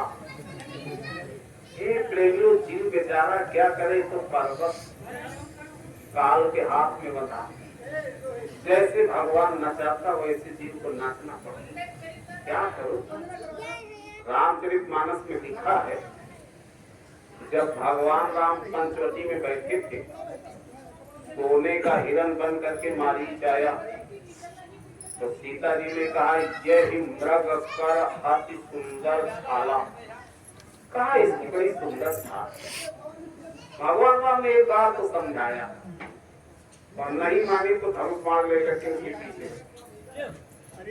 रामचरितमानस में ये लिखा है, ना श्रूयते ना दृष्टि पूर्वा ना निर्मिता काम हेनु कुरंगी। उससे पहले इस धरती पर सोने का हिरण न कभी सुना गया, न बना, न देखा गया। तथापि रघुनंदनस्य विनाश काले विपरीत बुद्धि। भगवान राम का जब बुरा समय आया तो बुद्धि विपरीत। ये रामचरितमानस में लिखा है कि काल कंद तय काहू न मारा, हरे तेज बल बुद्धि विचार। काल ने किसको नहीं मारा। अरे बड़े बड़े ऋषि मुनियों के चिथड़े हो गए, हमारी तुम्हारी क्या ताकत है। जब भगवान राम की बुद्धि बदल सकती तो हमारी आपकी। बाबा जी सुनाते थे, भगवान राम के गुरु विश्वामित्र राजा प्रसंग को साथ शरीर स्वर्ग हो जाए, जबकि सृष्टि का नियम है ये शरीर स्वर्ग वैकुंठ नहीं जाता, आत्मा जाती। लेकिन विश्वामित्र में इतनी बड़ी ताकत थी, साथ शरीर राजा प्रसंग को पहुंचाते। देवताओं ने देखा तो वहां से ढकेल दिया। क्यों ढकेल दिया? ये मनुष्य शरीर ऐसा शरीर है, इस शरीर के हर अंग से गंदगी निकलती है। आंख से, कान से, नाक से, मुंह से, टट्टी, पेशाब के रास्ते से, रोज रोज से पसीना निकलता है। देवलोक में जो देवी देवता रहते हैं, उनका अग्नि के समान चमकता हुआ शरीर है, सुगंधी उनका आहार। उनके शरीर से कोई गंदगी नहीं है। तो देवताओं ने कहा तो यहाँ गंदगी पैदा है, लगे चिल्लाने। विश्वामित्र ने देखा तो अपनी शक्ति से आधार में लटका दिए और नाराज होकर बैठ गए। काम दूसरा स्वर्ग बना देंगे। अब आप विचार, भगवान राम के गुरु इतनी बड़ी ताकत की स्वर्ग बना सकते, और हम लोग एक मकान नहीं बना पाते जिंदगी में, और स्वर्ग बना सकते थे। स्वर्ग इस धरती से बहुत बड़ा, बहुत खूबसूरत। जब बैठ गए, इंद्र भगवान ने देखा तो मेनका नाम की एक अप्सरा को भेजा, वो आई और विश्वामित्र के अगल बगल रह करती उनके मन को मोह दी। सारी तपस्या विश्वामित्र की खंडित हो गई। बाबा जी ने ये कहा था, विश्वामित्र की सारी तपस्या खंडित हो गई, उधर से नाता तोड़ के उधर चली गई। बाबा जी ने कहा था, महात्मा अपनी बात मर्यादा में कहते हैं, तो गुरु महाराज ने तो ये कह दिया, उधर से नाता तोड़ के उधर चले गए। भगवान ने आपको बुद्धि दिया, विचार करो, जिसकी तपस्या खंडित होगी कहाँ जाएगा। जब भगवान राम के गुरु का ये हाल होगा, तो हे मनुष्य, हमारी तुम्हारी क्या ताकत, क्या ताकत। भगवान मिल जाए इतना कोई खेल समझता। अरे काल के हाथ में जीव बना, जैसे नचाएगा वैसे नाचना पड़ेगा। जब इस धरती पर आपको संत मिलेंगे, और संत जब नाम दान देते तो सत रूप में जीवात्मा के पास बैठ जाते। सत स्वरूपी संग है, कभी न होते दूर। बाबा जी ने कहा, जो जिम्मेदारी राजा को प्रजा की नहीं, माता पिता को अपने बच्चे की नहीं, इससे करोड़ों गुना ज्यादा जिम्मेदारी गुरु को अपने जीव की होती है। ऐसा बाबा जी ने कहा। गुरु महाराज ने कहा था जितना हम तुमको मानते उतना तुम्हारे माँ बाप तुमको नहीं मानते। संतों के अलावा जीव का कोई साथ नहीं। एक बात लिख लेना, जहां संत रहते वहां कभी जमदूत नहीं जाते।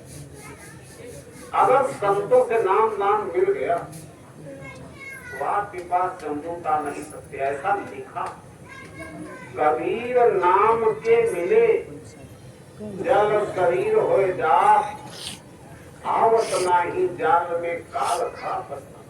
रामचरितमानस में ये लिखा है, नाम लेत भाव सिंधु सुख। नाम लेते ही जीव की 84 खत्म हो जाती है। जब उस जीव का समय पूरा होता है सदगुरु स्वयं उसको ले जाते।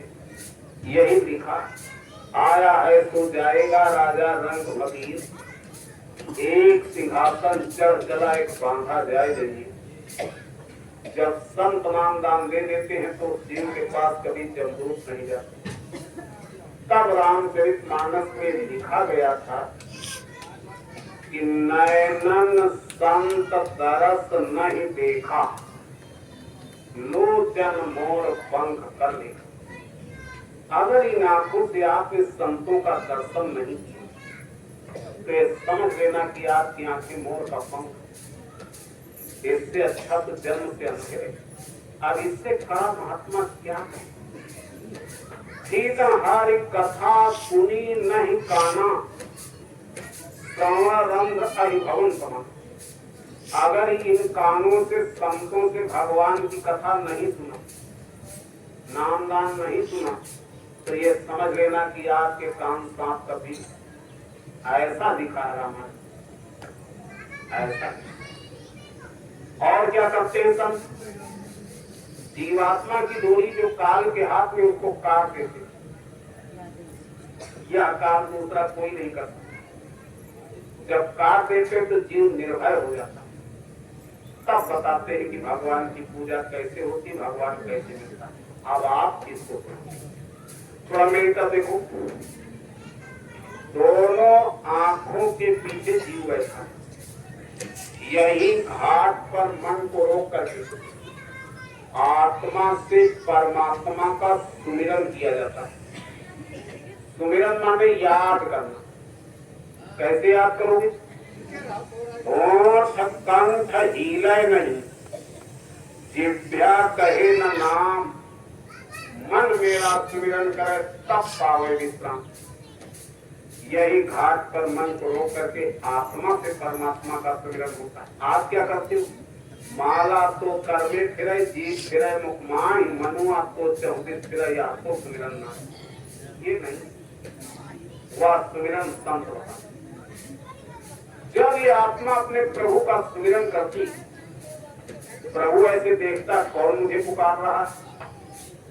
प्रभु की दया दृष्टि से इसी आत्मा की आंख खुल जाती, जिसको दिव्य दृष्टि कहते। जब दिव्य दृष्टि खुलती उस समय जितने देवी देवता भगवान सब आपको दिखाई पड़ेगा। ऐसा रामचरितमानस में भी दिखा। सिर गुण पद नख मणिगण ज्योति, सुमिरा दिव्य दृष्टि ही होती। तब आगे लिखा कि उभरा विमल विलोचन ही के, आत्मा के हृदय की आंख खुल जाती। तो ये तो शरीर का हृदय, आत्मा का हृदय ये। उभरा विमल विलोचन ही के, मिलता दोष सुख भाव रजनी के, सारे दुख खत्म। मोह तम दुख प्रकाशु बड़े भाग। तब लिखा सूझई रामचरित मणिमानी, गुप्त प्रकट होते ही जखा। तब आपको देवी देवता भगवान दिखाई पड़े। ऐसा रामचरितमानस में शुरू में दिखा। आत्मा सबका दर्शन करती, इसको ध्यान कहते। इसी आत्मा में एक कान, जब कान खुलता भगवान की आवाज सुनाई पड़ती, उसमें अमृत चूता है। जीवात्मा का भोजन अमृत है, इसी को कहते हैं हरि प्रसाद। आपने देखा होगा घरों में जब कथा सुनते हैं आप, पंडित जी आते हैं, कथा समापन पर प्रसाद बनाते हैं और चरणामृत बनाते हैं। तो आपके घर का गाय का दूध, चीनी और उसी को कुछ अपना करते हैं और कहते हैं चरणामृत। अगर पंडित जी अमृत बना लेते महाराज, तब तो सारी दुनिया पार हो जाती। यह अमृत आपके अंदर 24 घंटा बरस रहा। ऐसा रामचरितमानस में लिखा है।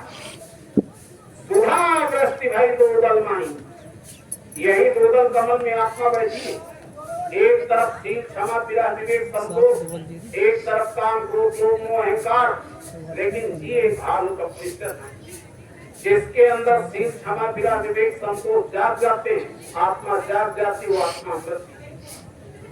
आगे रामचरितमानस में ये लिखा है, नारतन पाए विषय मन देही, मनुष्य शरीर मिला और आपने भोग में अपना मन लगा दिया। हेलो, बालक की 700 63 15 आगे उसने लिखा 418 ताहि सुभग भल कहाय न कोई, गुंजा गए 418।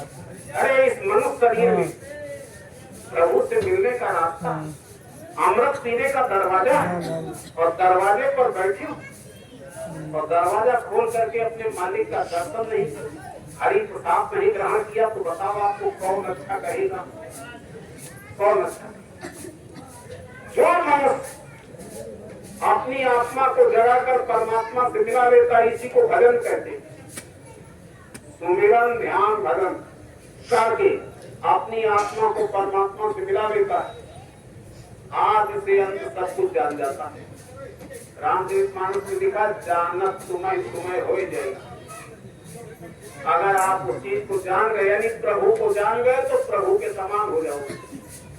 गुरु महाराज कहते थे, हम और पिया पिया हम एक ही, मानो फर्क न नहीं, लेकिन समझे कोई संत विवेक, हर आदमी समझ ले। जब आत्मा परमात्मा से मिलती है, जैसे एक बूंद पानी है, समुद्र में डाल दो तो उसका रूप समुद्र, ऐसे आत्मा परमात्मा के समान। उस समय जो इच्छा करी हो मन मांगी, आप चाहो तो इसी शरीर में रह सकते हो। हमारे गुरु महाराज कहते थे, जरूरत पड़ेगी तो 400 वर्षों ऐसे रहूंगा, लेकिन यहाँ इस पल का भरोसा नहीं। कबीर साहब ने लिखा, मैं नहीं मरो मरे संसारा, काम में नहीं मरूंगा। बाबा जी ने कहा, वहां इतना सुख, जीव यहाँ रहना पसंद नहीं करता। जब समय पूरा होता, खुशी खुशी निकल कर अपने देश चला जाता। इसी को कहते हैं मुक्ति, मोक्ष, आत्म कल्याण, सुख शांति। आप हमेशा के लिए सुखी हो। सुमिरन ध्यान भजन करके अपनी आत्मा को परमात्मा से मिला दो। तो अगर इस काम को नहीं किया तो क्या होगा? हमने अभी आपको सुनाया, कर्मों की सजा मिलेगी, नरक 84 में डाले जाओगे, रोते चिल्लाते रह जाओगे, दोबारा मनुष्य शरीर नहीं मिलेगा। यहाँ क्या होता है, इस धरती पर जो भगवान का भजन करके अपनी आत्मा का काम कर लेता है, मौत के बाद उसका शरीर जहाँ दफनाया जाता है, हिंदू भाई उसको समाधि कहते हैं और मुसलमान उसको मजार कहते हैं। वहाँ पूजा होती है। अब आप सोचो, गड़ा है मुर्दा, पूजा होती क्यों हो रही? इस शरीर में रहने वाली आत्मा ऊपर से सब देखती है। जब देखती कि लोग पूजा कर रहे हैं तो वहीं से दया कर देती है, लोगों की मनोकामना पूरी हो जाती, तो तीरथ बढ़ जाती। हे मनुष्य, अगर आपने भजन करके अपनी आत्मा का काम कर दिया तो मौत के बाद जहाँ गाड़े जाओगे वहां भी पूजा होगी। और अगर इस काम को नहीं किया तो मौत के बाद जहाँ गाड़े जाओगे, हिंदू कहते शमशान, मुसलमान कहते कब्रिस्तान, वहां से परहेज किया जाए। अगर भूत बन करके आ गए तो आपका बेटा जाएगा झाड़ फूंक करने वाले के पास, इतना कड़ा बंधन करा देगा, भय नहीं करते, बदतमीजी करोगे तुम्हारी पिटाई, यहाँ भी मारे जाओ और वहां भी। बाबा जी ने कहा जब तुम्हारे बच्चे तुम्हारी इज्जत नहीं करेंगे तो दुनिया से क्या उम्मीद करते दुनिया हमारी पूजा करेगी। अरे जिस सुख सम्मान के लिए दुनिया का धन जमा करते सोचते इससे सम्मान नहीं जाएगा। अरे रावण के पास तो सोने की लंका, आज उसका पुतला फूका जाता है और हनुमान जी लंगोटी लगा के रहते, आज उनके मंदिर बन गए पूजा भक्तों की। इसलिए जब संत इस धरती पर आते हैं तो भक्ति का पाठ पढ़ाते हैं। रामायण में लिखा तात भगत की अनुपम सुख मूला और मिला ही जो संत हो ही अनुकूला।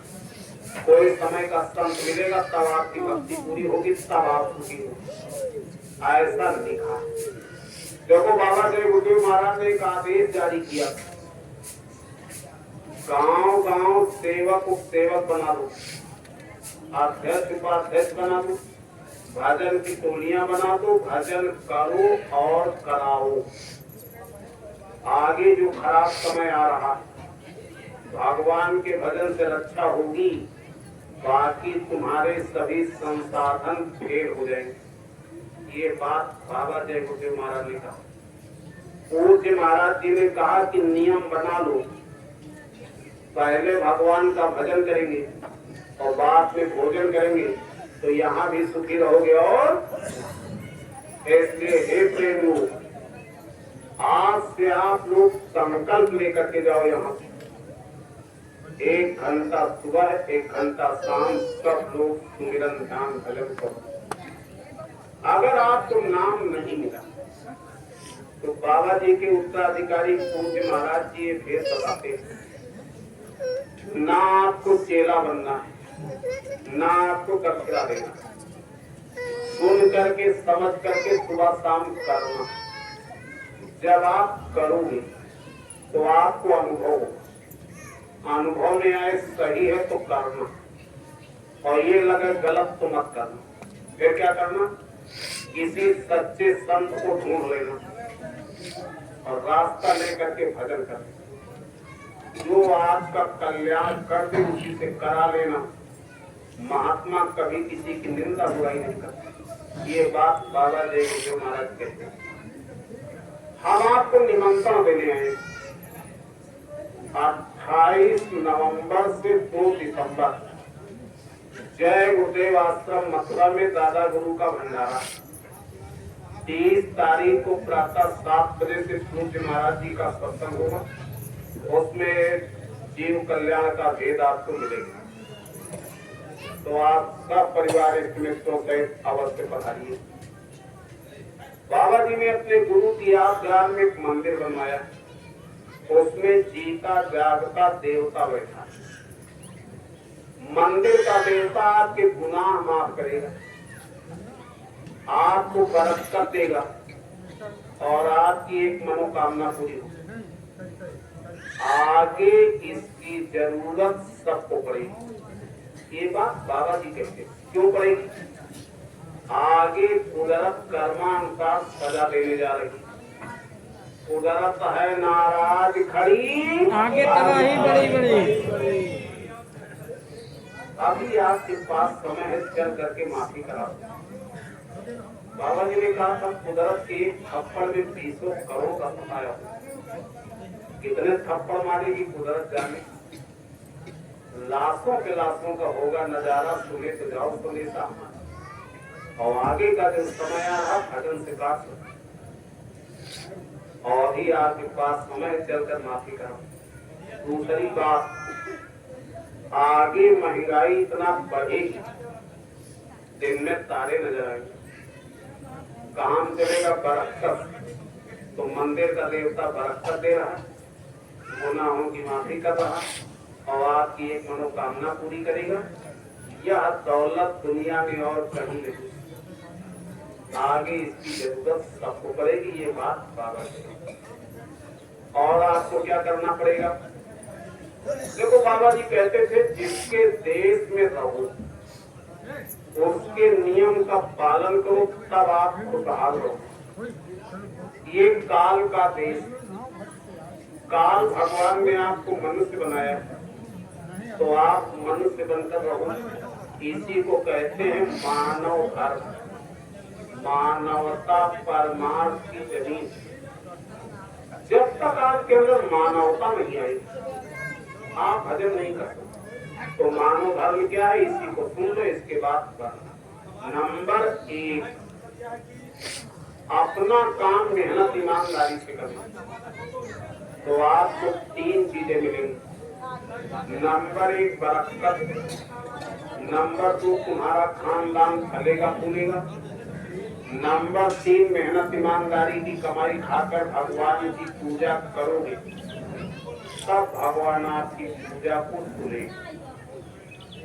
जब आप चोरी बेईमानी धोखे से किसी का ले लेते हो, जिसका लेते हो उसको कष्ट होता, उसकी आह उसी में लग जाती। वह धन जब आपके घर आएगा तो लड़ाई झगड़ा पैदा कर देगी। लड़ाई झगड़ा से बच गए तो बीमारी लग जाएगी।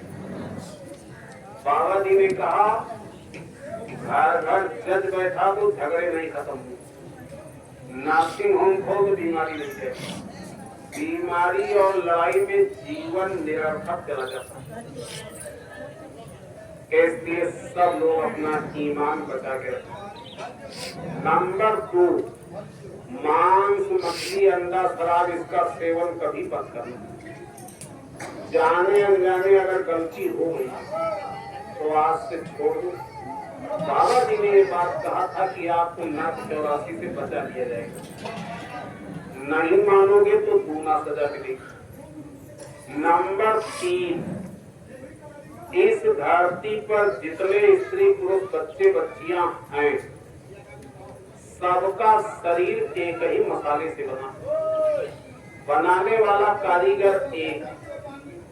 इसलिए आप लोग कभी जात पात के झगड़े में मत पड़ो। आगे जात धर्म के ऐसे ऐसे झगड़े होंगे, मुल्क के मुल्क खत्म हो जाएंगे। ये बाबा जी ने कहा प्रेम प्यार करो, छुआछूत जाति का नहीं करो। अपनी जाति में रहो, अपने धर्म में रहो, रोटी बेटी अपने। जातियां सुविधा के लिए बनाई गई। अपने माता पिता की सेवा करो। देखो इन माता, माँ अपने बच्चे को 9 महीने पेट में, जाड़े का महीना, बच्चा बिस्तर पर पेशाब कर देता है, माँ गीले में रखती, बच्चे को सूखे में रखती। अगर बिस्तर पूरा गीला हो गया तो माँ अपने बच्चे को सीने पर लिटा लेती। देख रही हूँ जिस माँ ने इतनी सेवा किया उसका कर्जा तुम्हारे पर था। पिता नमक रोटी खा के पढ़ाता लिखाता है। अगर माता पिता का बुढ़ापा आया, आपको अवसर मिला तो सेवा करके कर्जा अदा कर लीजिए। ये बाबा जी ने कहा।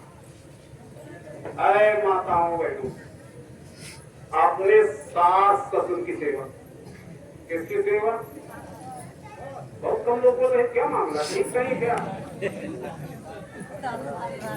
अपने सास ससुर की सेवा। ये बाबा देवदेव महाराज बताते हैं। बाबा जी ने कहा वो भी तुम्हारी माता पिता। लेकिन एक बात बाबा जी ने और कहा, ऐसा नहीं केवल बहू की गलती है। बहू अपने माता पिता परिवार को छोड़कर आपके घर आई और आप बहू को परेशान करोगे तो कहाँ जाएगी? वो भी तो किसी की बेटी। सास बहू को बेटी मान ली और बहू सास को माँ मान ले। सारा झगड़ा प्रेम से रहा, एक कर्मों का लेन देन। अपने बाल बच्चों की सेवा। इस धरती पर मनुष्य एक ऐसा प्राणी है जिसकी एक औरत होती, औरत का एक पति होता है। बाकी जितने पशु पक्षी ना इनकी कोई औरत होती है ना इनका कोई पति होता है। ये चाहे जिससे संबंध बनाने इनको पाप नहीं लगता। ऐसा करोगे तो सीधा नरक में जाओगे। 2 पाप ऐसे हैं जिनको संत भी जल्दी से माफ नहीं करते। वैसे संत समर्थ होते, सब कुछ कर सकते, लेकिन जल्दी से माफ नहीं करते। नंबर 1 जीव हत्या और नंबर 2 चरित्रहीनता, और दोनों बातें लिखी। तिल भर मछली खाएगी, कोटि गऊ के दान, काशी करवट ले हुए तो भी नरक मिला। एक तिल मछली खा जाओ, करोड़ों गायों का दान करो, काशी में तपस्या करते करते मर जाओ तो भी नरक मिला। चरित्रहीनता के लिए लिखा है, सेवक सुख चाहे मान भिखारी, व्यसनी धन सुभगत देते। अरे सेवक को कभी सुख नहीं मिलता, भिखारी को कभी इज्जत नहीं मिलती, व्यसनी आदमी कभी धनवान नहीं हो सकता, और बेचारी को कभी मुक्ति नहीं मिलती। इसलिए अपने चरित्र को बचा कर, चरित्र मानव धर्म की सबसे बड़ी पूंजी। आपके दरवाजे कोई भूखा प्यासा आ जाए, भूखे को भोजन, प्यासे को पानी, इससे बड़ा पुण्य धरती पर दूसरा कोई नहीं।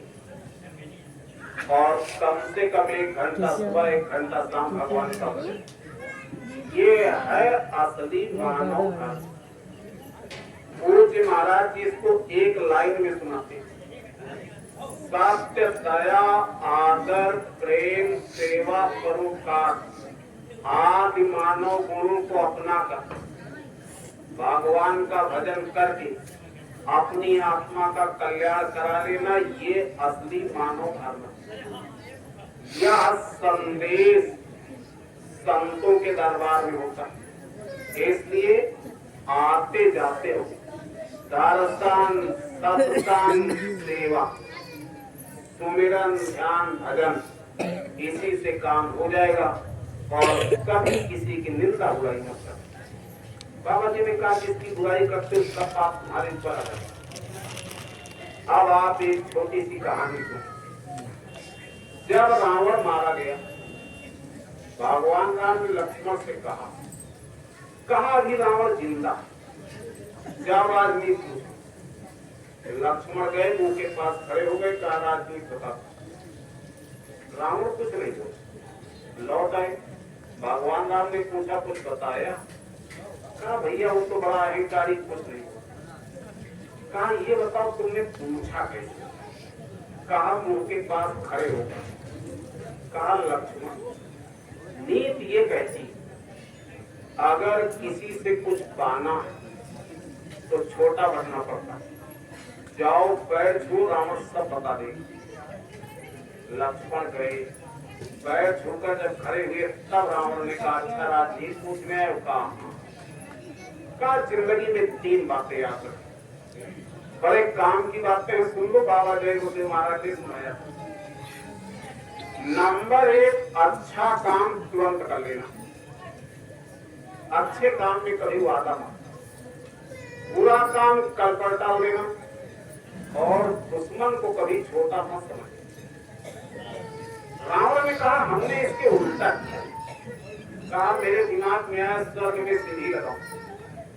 रावण में इतनी बड़ी ताकत है, स्वर्ग में सीढ़ी लगा सकता हूँ। अगर स्वर्ग में सीढ़ी लगा देता तो पूरा वंश स्वर्ग चला जाता और कितने लोग और चले जाते। आज रावण की पूजा हो जाती, उसके मंदिर बन जाते। डूब गया रावण। इसलिए हे प्रेमियों, अच्छे काम का एक रूप होता है, उसको कभी टालना नहीं चाहिए। रावण ने कहा बुरा काम मेरे दिमाग में आया, सीता हरण दो, तुरंत कर दी। रामायण में तो यह लिखा है, जब रावण चलता जाके गए सुरसुर डराने, अरे उसके नाम से उसको देख करके देवी देवता सब करते। लेकिन जब सीता को चुराने गया है तब पुत्र देख ही चला भड़ियाई, जैसे कुत्ता इधर उधर देख करके चलता है। इतना बड़ा शक्तिशाली, जिसके नाम से देवी देवता जब कांपते थे, और जब सीता को चुराने गया तो कुत्ता की तरह। इसलिए हे प्रेम, पूरा काम आए दिमाग में तो कल बता बस जाओ। अच्छा काम तुरंत करना, पूरा काम कल पर डाल देना, और दुश्मन को कभी छोटा मत समझना। रावण ने कहा हमने सोचा ये छोटे छोटे बच्चे हमारा क्या कर पाएंगे, तो हार दुश्मन को कभी छोटा नहीं समझना चाहिए। बाबा जी ने इसको सुनाते हुए कहा 3 बात सिखाया था रावण, और चौथी जो सबसे बड़ी बात है हमसे थी, वो क्या है? भगवान राम रावण के दुश्मन 1 लाख फूट 1.25 लाख नाती मारा। यहाँ अगर परिवार में एक आदमी कोई मार दे तो जिंदगी भर लोग एक दूसरे का मुंह नहीं देखते, बात नहीं करते। भगवान राम ने 1 लाख फूट 1.25 लाख नाती मारा, और जो चीज मार काट कर नहीं मिली, अंत में अपने दुश्मन का पैर छू करके राजनीति सीख लिया। होशियारी इसको कहते हैं। भगवान राम ने अपने दुश्मन से राजनीति सीख लिया। बाबा जी ने कहा था महात्मा तो सबके होते, अगर आप महात्माओं से लाभ न ले तो यह आपका दुर्भाग्य है, क्या कहा। इस दिन चलते चलाते सुना आपसे प्रार्थना करेंगे कि 28 नवंबर से 2 दिसंबर जय गुरुदेव आश्रम मथुरा सब परिवार इस मित्रों से अवश्य पधारिएगा। इन्हीं शब्दों के साथ ये था गुरु महाराज का संदेश। हमसे कोई भूल चूक हुई हो तो क्षमा करें। ऐसा नहीं कि मैं बहुत बड़ा ज्ञानी, जितना अधिकार आपको सुनने का उतना अधिकार हमको सुनाने। एक ने कहा, एक ने मानी, नानक कहे दोनों के। आप सब समझदार हो, फिर भी हमसे कोई भूल चूक हुई तो क्षमा करना।